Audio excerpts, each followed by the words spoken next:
Indriyartheshu vairagyam anahankara eva cha janma mrityu jara vyadhi dukh dosha anudarshanam.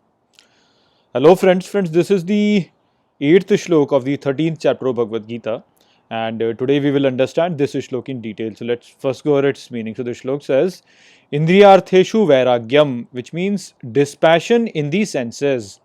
Anahankara eva cha, which means also absence of ego, and Janma Mrityu Jara Vyadhi, which means in birth, death, old age, disease, Dukha Dosha Anudarshanam, which means to always see faults of sorrow. So, over here in this shlok, Sri Krishna is providing three characteristics of a knowledgeable person. These are dispassion in the senses, absence of ego, and the ability to see the faults in birth, death, old age, and diseases.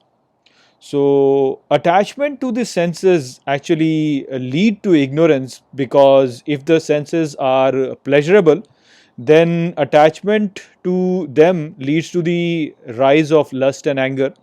While if the senses are unpleasant, then it gives rise to the feeling of fear and hatred towards them.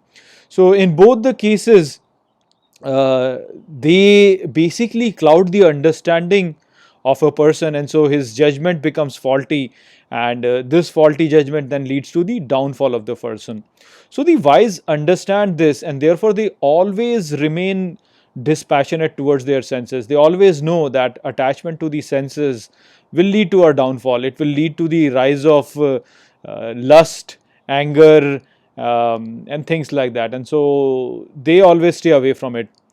Similarly, they understand that a person who is identified with his ego thinks that he is separate entity, he is different from this world, and if a person thinks that he is different from this world, then basically he loses union with the divine, because then basically he is separate. So that feeling of separateness basically then makes the person feel that, okay, this is mine, that is his, that is somebody else's, and so that attachment, that basically it gives rise to that attachment. So therefore the wise realize that attachment with the ego is a very tricky thing. It will basically always move us away from the Lord, and so they always remain dispassionate towards their ego. They always try to kill their ego, and they know that if they will start identifying with the ego, then it will subject them to the faults of birth,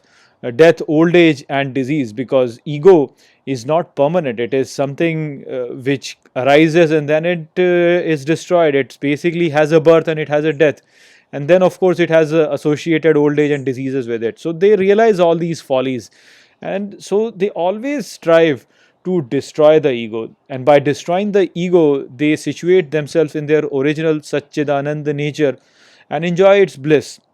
So this is definitely a sign of wisdom, to not be identified with the ego and have the ability to see that this identification will give rise to the birth, death, disease, and old age.